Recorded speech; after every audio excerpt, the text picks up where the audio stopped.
حضور پاک صلی اللہ علیہ وسلم کے بعد ایک صحابی تشریف لاتے ہیں، وہ آتے ہیں، یا رسول اللہ مجھ سے گناہ ہو گیا ہے، میں اس کی تلافی چاہتا ہوں، کیسے ہوگی؟ تو کیا کروں؟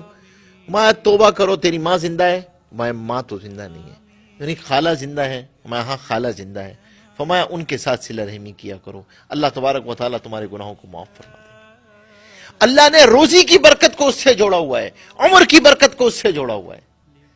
عمر میں برکت چاہتے ہو، صلہ رحمی کرو۔ فرمایا کہ مال کے اندر برکت چاہتے ہو تو رشتہ داروں پہ خرچ کیا کرو، کیونکہ تمہیں نہیں پتا تمہیں جو روزی دی جاتی ہے وہ ان کمزور اور ضعیفوں کی وجہ سے دی جاتی ہے جو تمہارے زیر کفالت ہیں، تمہاری سکلز پہ نہیں مل رہی ہوتی کہ جی بڑی میری سکلز تھیں، مجھے اس لیے انکریمنٹ مل گیا، مجھے اس لیے بونس مل گیا، اب میں نے یہ کر لیا کاروبار۔ نہیں نہیں نہیں نہیں، کائنات کا رزاق کا روزی دینے کا نظام بالکل الگ ہے۔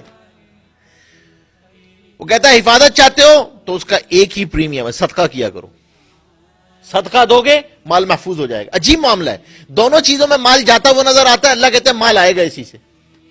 صدقے میں بھی مال جاتا ہوا نظر آ رہا ہے، رشتہ داروں پہ خرچ کر رہے ہیں، مال جاتا ہوا، اللہ کہہ رہے ہیں برکت چاہتے ہو رشتہ داروں پہ خرچ کرو، برکت چاہتے ہو رشتہ داروں پہ خرچ کرو، عمر میں برکت چاہتے ہو صلہ رحمی کرو، مصیبت سے بچنا چاہتے ہو صلہ رحمی کرو، بری موت سے بچنا چاہتے ہو صلہ رحمی کرو۔ کیوں؟ کیونکہ اور اسی طرح گناہ کے اعتبار سے بھی اتنا ہی سخت ہے۔ ہمارے دو گناہ حدیث میں آتا ہے ایسے ہیں، ایک صلہ رحمی اور ایک امیر کی بغاوت، کہ دونوں کی سزا دنیا میں مرنے سے پہلے پہلے مل جاتی ہے۔ آپ نے بسیار مرتبہ دیکھا ہوگا، آدمی ماں باپ کی نافرمانی کرے، اللہ مرنے سے پہلے پہلے اس کو آنکھوں کے سامنے دکھا دیتے ہیں۔ موت نہیں آتی ہے جب تک وہ نافرمانی اپنی آنکھوں سے نہیں دیکھ لیتا ہے۔ صلہ رحمی کے باب میں یاد رکھیے گا، ہم سے کہاں شیطان اس باب میں کہاں کہاں سے داخل ہوتا ہے، ہمیں اس سے روکتا کیسے کیسے۔ پہلی چیز ہمارے استاد فرمایا کرتے تھے، پہلی چیز صلہ رحمی کے باب میں فرمایا کرتے تھے کہ بھائی اس حدیث آتی ہے کہ حضور پاک صلی اللہ علیہ وسلم سے پوچھا کیا صلہ رحمی یہ ہے کہ جو میرے ساتھ اچھا کرے میں اس کے ساتھ اچھا کروں؟ فرمایا نہیں، یہ صلہ رحمی نہیں ہے۔ جو تمہارے ساتھ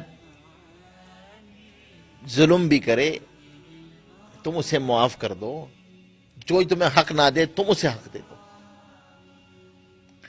تو ہمارے استاد فرمایا کرتے تھے اس کے اندر کہ بھائی صلہ رحمی کے باب میں سب سے پہلی چیز یاد رکھنا، توقعات کا دروازہ بند کر دینا۔ ایکسپیکٹیشنز کے ساتھ صلہ رحمی نہیں ہو سکتی، نو مور ایکسپیکٹیشنز۔ نیکی کر کے دریا میں ڈال دو۔ اور پھر خود ہی فرماتے تھے کہ ہمارا مزاج تو یہ کہ جب تک نیکی کر کے ریڈیو میں نشر نہ کر دیں چین تھوڑی آتا ہے۔ 50 آدمیوں کو ایس ایم ایس کریں گے، ارے گفٹ میں آپ کو گفٹ مل گیا، آپ کم از کم ایس ایم ایس ہی کر دیتے یار، بتا دیتے آپ کو گفٹ مل گیا۔ انہوں نے ہمیں بلایا تھا، ہم نے انہیں کتنی مرتبہ بلایا، وہ کبھی آئے ہمارے، ہم کیوں چلے جائیں؟ وہاں نہیں، توقعات کا دروازہ بند کر دو، نو مور ایکسپیکٹیشنز، پہلی چیز۔ دوسری، اس باب کے اندر جو سب سے اہم چیز ہے، ہم اس بات کا خیال رکھیں کہ لوگوں کے عیبوں کو تلاش نہ کریں، لوگوں کے عیبوں کو تلاش نہ کریں۔ اور عیب سے بھی پہلے اس باب میں جو شیطان داخل ہوتا ہے یاد رکھیے گا، اللہ اکبر، کیونکہ یہ جس دن اس کی ایک اینٹ ہلتی ہے اس صلہ رحمی کی دیوار کی، یہ معاشرے کی وہ اینٹ ہے جو سرکتی ہے نا تو پورا معاشرہ سرکتا ہے۔ اس لیے شیطان کی سب سے زیادہ طاقت اگر کسی جگہ پہ لگتی ہے تو اس خاندان کو توڑنے پہ لگتی ہے، کہ اگر یہ بکھرتا ہے شیرازہ تو معاشرے کو شیرازہ بکھرنے میں اسے کوئی محنت نہیں کرنی پڑتی، وہ خود بکھر جاتا ہے۔ سب سے زیادہ طاقت، دوسرا راستہ جہاں سے وہ داخل ہوتا ہے، پہلی توقعات پیدا کرتا ہے، ایکسپیکٹیشنز۔ دوسرا یہ کہ بدگمانی کے راستے سے آتا ہے۔ Non verbal communication. اس لیے اللہ اکبر، ہمارے استاد تھے وہ فرمایا کرتے تھے کہ بھائی صلہ رحمی کے باب میں اظہار محبت شرط ہے. یہاں چیزیں خاموشی سے نہیں ہوتی ہیں. صلہ رحمی کے باب میں ورنہ شیطان داخل ہو جاتا ہے.